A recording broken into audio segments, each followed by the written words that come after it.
Mas pinaigting ng pamahalang lungsod ng Tacloban ang pagpapatupad ng curfew para sa mga menor de edad bilang bahagi ng hakbang upang mapanatili ang kapayapaan at kaayusan sa lungsod.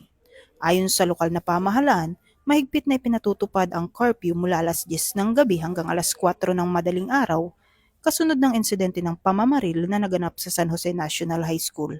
Saklaw ng mas mahigpit na pagpapatupad ng San Jose area at iba pang bahagi ng lungsod, kasabay nito, inaasahan din ang pagdaragdag ng police visibility at mas pinaigting na police patrol operations sa mga pampublikong lugar kabilang ang Sangyawan Grounds.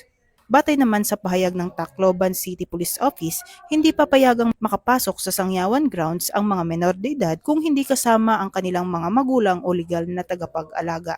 Nananawagan ang mga opisyal ng lungsod sa publiko na makipagtulungan sa mga otoridad habang patuloy na pinalalakas ang mga hakbang sa seguridad upang matiyak ang kaligtasan ng mamamayan at mapanatili ang kapayapaan at kaayusan sa komunidad.